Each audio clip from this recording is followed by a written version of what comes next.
Whether your advisory firm has 1 or 5 people, compliance will always be an issue. RIA Compliance Concepts is more than just another service provider. We truly care about seeing our clients prosper. That's why we started our podcast, the RIA Compliance Collective, providing up-to-date compliance guidance. We're passionate about doing our job so you can focus on doing your job. We understand regulatory compliance like the back of our hands, from full-service RIA registration to annual compliance reviews and everything in between.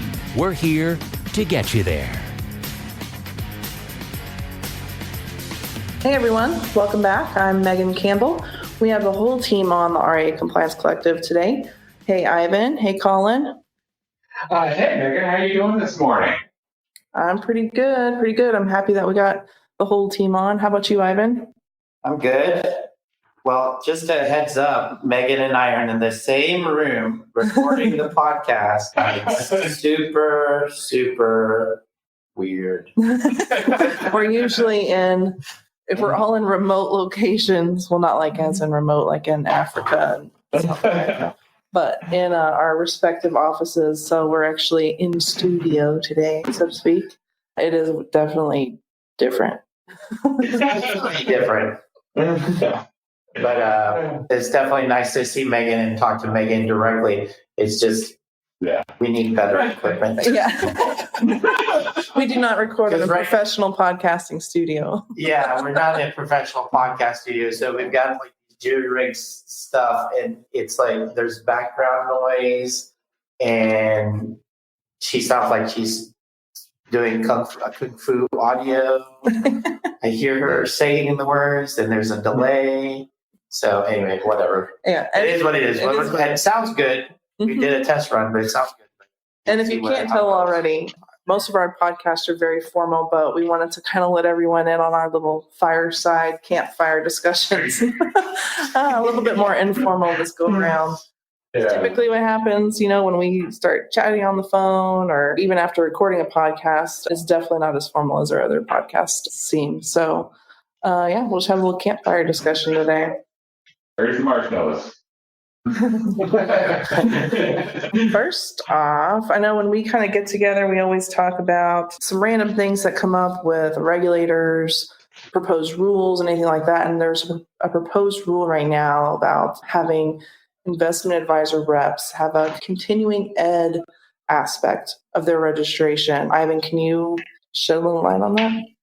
Well, yeah, that's interesting that you mentioned that, because right now, most advisors don't have continuing education requirements unless you have a professional designation. There's some interesting statistics that NASAA threw out there that they estimated that less than 20% of advisors or RIAs or financial professionals are not receiving any type of continuing education today. A vast majority of IARs, they do receive some CE for their professional designation requirements like the CFP, the CFA, and if you're duly registered as a broker-dealer registered rep, you have basically the FINRA firm element requirements of continuing education to maintain your licenses. But they're basically proposing a model rule right now that would include a CE requirement for IARs. They're still in the preliminary stages, but with most model rules, they just propose that to the state regulators, and it's the state regulators that decide whether they're going to implement the model rule for their state. Typically, I think 46 states have the ability to do that through their statutory requirements or statutory regulations that they can do that and implement that. But with that being said, it's very interesting that this has never been broached. There's always been this guideline that if you're a fiduciary, you don't really need training to justify. You're already by law having to be a fiduciary. But that doesn't necessarily help the situation, because there should be some continuing education requirement that at the very least, like ethics would be one of those things that most people should take, as well as AML. Like AML is a big thing because the rules of the games are changing for AML with cryptocurrency out there and various ways to do anti-money laundering. Those are some things that should be encouraged to be educated on. But no, I feel like this is a good step in the right direction, as long as it's not to the point where it's cost prohibited to the investment advisor reps. I think that's the biggest concern for most investment advisor reps, that if there is a continuing education requirement, their costs of doing business go up because of that. So as long as within reason, I think it's the right direction. It shouldn't be really, really crazy where it's too expensive for most people to take part. Right. What I tend to think is that everyone knows kind of the BD model is dying, other than the big houses out there. But the small independent broker dealer model is pretty much dying. So do you think that has kind of brought this up? Before with BDs, you had the firm element training that everyone's required to have. But if that model's going away, then a large part of the sales force isn't getting their CE. So do you think that has anything to do with that? Yeah, I mean, ultimately, I get clients all the time that just basically say, well, I'm leaving the broker-dealer space and I'm being an RIA, and they're not aware that they don't have firm element requirements anymore for their license, which some of them are just super happy about. Yeah, a little dumbfounded by it too. It controls the cost a little bit, but at the same token, it's like I have clients that are like, well, what do I do? We tell them, we encourage them to do as much training as possible to stay compliant and learn as you go. Because, ultimately it's not required, but it's always good to keep a pulse on the compliance issues that are out there. Yeah. So, yeah, rules are always changing. The market's always changing. So it's always good to keep up to date, right? And it's always been a recommendation that training your staff is key to any supervisory system. So if you have untrained staff handling documentation, then if something bad happens, it could be cited for failure to supervise. So no, I think it's in the right direction. I think that's something that is definitely, I think I would embrace that requirement if it were to come about. It's always good to learn, and anything in life that you do, you always want to learn and grow as a professional. So I think having something like this would help, because pretty much every professional position nowadays, whether you're a doctor, a lawyer, CPA, an insurance salesperson, they have this continuing education requirement that has to be met. So I think it's another step in the right direction. Yeah, very much so. I agree. Something I definitely wanted to talk about, we see a lot, we have a few clients that have asked about this, is being a Robo-Advisor. I feel like this space has just exploded in the past 3-4 years. And you see all kinds of little weird niche areas that people want to be a Robo-Advisor in. It's pretty interesting. I know one of the things that comes up when we talk to clients about this is the Robo-Advisor exemption or the Internet Advisor exemption. They don't seem to understand that it's, very much everything has to happen through that interactive website. You can have up to 15 quote unquote like real clients that have like face-to-face, you do face-to-face business with. But I think a lot of people get bogged down and they're used to being client facing and don't realize you can't really do that as much with a robo. But I know a few things too that have come up in, audits and everything. And the SEC actually has some guidance on it too. Is, just because you're a robo, it's not a set it and forget it, right? I mean, you may have your algorithms doing all the work or anything like that, or your questionnaire set up, but you still have to make sure your clients understand how the algorithms work. Is that disclosed properly? If there's some sort of extreme market event, will you be able to interrupt the algorithm? And if you do, how do you tell your clients about it? Something else too, because it's kind of people get in that set it and forget it mode. One thing too is when people get in this set it, forget it mode with robos is that you have to make sure that your clients, they fill out their questionnaire, their intake form, set up their account. How often is that getting refreshed? Or if a client puts something in your intake form and they're filling it out, if there are maybe their risk tolerance and time horizon, there's something that doesn't match, do you have a pop-up, some sort of way to flag that inconsistency? Or if they want to choose a portfolio that doesn't match with what they've said, put in their questionnaire. So if there's an inconsistency there, is your program set up so that it'll flag that? Because again, just because you're a robo doesn't mean you're not a fiduciary. So I think people tend to forget about that. And I know we've seen a few things like that with SEC audits. Yeah. Basically, if you're a robo-advisor, you have to have this documentation and part of your workflow when you're intaking a client. But yeah, I think that's something that some advisors or some robo-advisors, it's not as transparent in the process. They may do it as part of the initial intake, but then some will do it in the after, like I guess an after process. Right. And so Depending on the vendor or like the custodial relationship they have, right? So some of them will rely on that custodial relationship to help gather that information, or they build it into their process. Yeah. So, Collin, what have you seen? Is there anything you've seen lately with maybe audits or anything like that specific to robo-advisors that you think maybe isn't as common knowledge as it should be?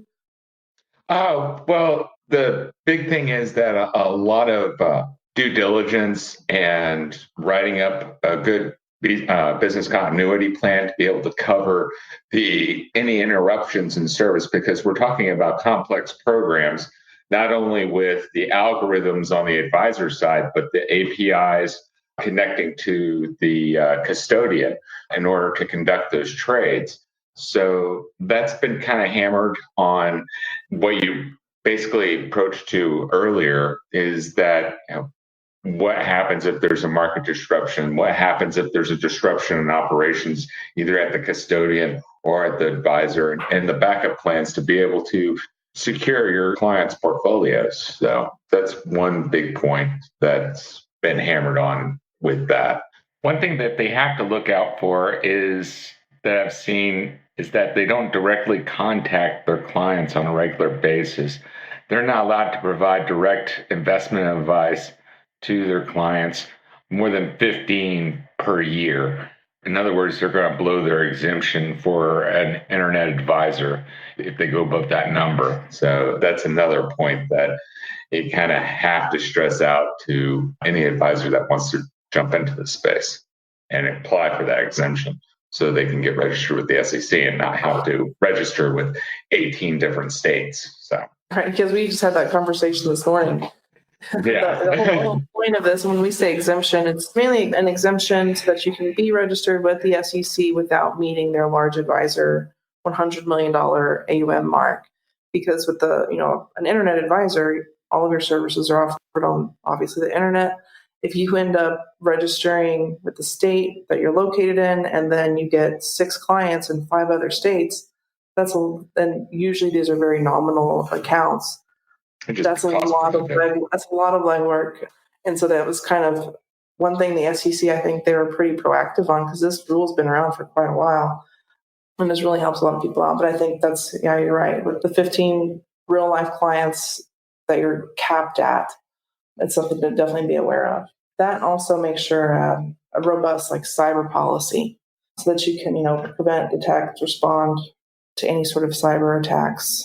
Yeah, that's right. I mean, most of the SEC, that's one of the first thing they key on is what are you doing for cybersecurity? Because everything is done through the internet. So they're very concerned to have the right procedures in place and risk assessments in place for your business model. But yeah, I mean, ultimately, this is a great topic for discussion, because we get questions about that all the time as far as robo-advisors or people that want to set up a robo-advisor. Yeah, it's going to be a lot more very white labeled. So the AI is taking over. Yeah. Yeah. Kind of changing gears a little bit. We talk a lot about making sure your compliance program is up to date and customized and whatnot. But I know we get a lot of questions in that realm about, the difference between what is correspondence and what is advertising when they're reviewing things. So Collin, can you kind of touch on that for us? Yeah, there has been some confusion with the rise of social media and what have you.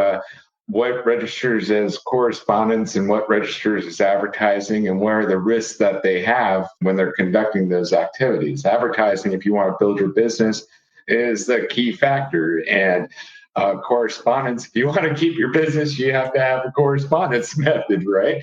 But as far as advertising goes, there's a lot of frequently cited issues that have come up. The complication with misleading performance results, making sure that you have the backup documentation to be able to support those performance results, making sure that those performance results that you're reporting isn't cherry picked, that all the numbers add up, that it's recommended that you do a time-weighted return on that, and that you make it net of fees. If it's gross of fees, that you also have the net of fees right next to it. There's guidance that came out in the 80s called Clover Capital Management that is kind of the key standard for the performance returns.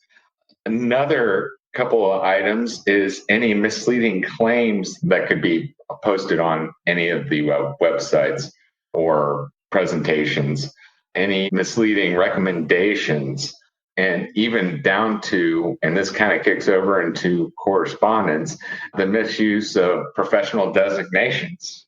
I had a case several years ago that a guy who managed a bunch of different mutual funds claimed on all his emails and that he was a CFA. And that's a really hard test to pass. And lo and behold, I did part of my review. I decided to jump on the CFA website and see, okay, well, apparently I called up Virginia, Charlottesville, Virginia, where that institute's at. The guy registered for the first test. There's 3 tests. He registered for the first test, but he never sat for it. So, Oh, yeah. Wow. Yeah. It's a little bit different than actually having the CFA. Yeah. And I asked his coworkers when I had him in for testimony and everything, hey, is he a CFA? And he's like, yes, they are a CFA. He is a CFA. And, I had to break it to him that no, he's not actually. And it was kind of a ridiculous thing. So, yeah, if you're going to use a professional designation, make sure that it's allowable usually, and make sure that any membership that you have is kept up to date as far as that's concerned. Yeah, and a lot of those institutions have really specific guidelines on how to use their marks. Yes, so, very much so. You have to make sure you're following their guidance for how to properly use, if it's CFA or CFP or whatnot. Yeah, so that's the key. And with advertising, make sure that it's approved, that you document that approval and before it's used, and you maintain it for the required 5 years. And that 5 years starts once you quit using that advertisement. You get a lot of times where you have people that would have a website up and then they change their website, but they don't maintain an unalterable format, the old website, for 5 years because they think, oh, it's just a website. There seems to be a kind of a disconnect when it comes to that sort of thing. So that's some of the things that we've seen out there over the years, and just to do some easy clarification on that. So, yeah. Well, we're trying to rack our brain here as far as the fun question of the podcast. I'll ask you this question because this has been a debating thing in the office for the past couple of weeks. What's the strangest thing you've eaten as a kid? Like, did you have like a strange snack? Or did you have a strange snack? Yeah, strange snack or individual snack that you made? I think, Ivan, you need to give your backstory on this. Okay. So the backstory of this is just a random thing. I don't know why. Because I think we were talking about, I think Meredith, our compliance associate, and I were talking about, things you ate when you're a child or whatever. And I mentioned that I ate peanut butter and tomato sandwiches, and I got an ultimate, that's disgusting reaction. But with that being said, number one, my logic is tomato is technically a fruit. So it's the same kind of family as a banana. And I like tomatoes. And I like peanut butter. So what the hell? So when I was a kid, I just put one together and I love it. Now I've eaten it. I think I ate it a while back. I haven't eaten it later, but I think it's amazing. But everyone that I've talked to says that's disgusting. He was supposed to bring it to the office today and failed. I told him that I would taste it because I've heard people eating peanut butter and mayo sandwiches, which that also barf. Gosh, what's wrong with you guys? And I like tomato sandwiches, especially when they're really ripe and yummy in the summer. Tomato and mayo. But when you put tomato and PB, I don't know. I'll taste it. I'll taste it and be a good sport. But that's the backstory, Colin. So did you have anything as weird as that? I never had anything like snack that was weird or anything like that. But that being said, my dad always used me as a guinea pig being a kid to try out new dishes. So I'm sitting here, 8 years old looking at a piece of sushi. And this is, I'm going to age myself. This was like years ago before everybody thought sushi was awesome. Oh, yeah. Yeah, but I'm sitting there looking at this fish eggs, and the the little embryos are still swimming around in it. I'm like, okay, I ate it. That was way too much. Yeah. Anyway, so I guess I'm gonna have to sit down and make the peanut butter tomato sandwiches and have people try it. Yeah, just to see if I'm just weird or if they just have never thought about trying it and then they like it. So we'll see. Because the only odd thing that I can remember doing in the summertime is we would take a saltine cracker and you put a marshmallow on it and you microwave it for 5 or 10 seconds. And the sweet and the salty and the gooey and the crunchy, that's really good. I see that. Yeah. I see that. Yeah. I'll try anything. That makes sense, right? I'll try anything once. Yeah. But that's the weirdest I think I concocted. All right. Yeah. Well, I think that's it. I guess we'll wrap it up. Yeah, this was fun. Hope our listeners enjoy it too. In our show notes, we'll put some links to any of the SEC guidance we mentioned today so that you can have that if something piqued your interest. And their recipe for a peanut butter. And a recipe for a peanut butter. I want to thank you all for joining us today and hope you join us next time on RIA Compliance Collective. Until next time, we're here to get you there. Thank you for listening to the RIA Compliance Collective. Your support is greatly appreciated. If you want to experience the RIA Compliance Concepts difference yourself, visit riacc.io. From mock audits to customized compliance procedures, ongoing compliance assistance, and beyond, we're here for you always. Keep listening to discover more on how you can keep your advisory firm compliant so you can focus on achieving your goals. RIA Compliance Concepts. We're here to get you there.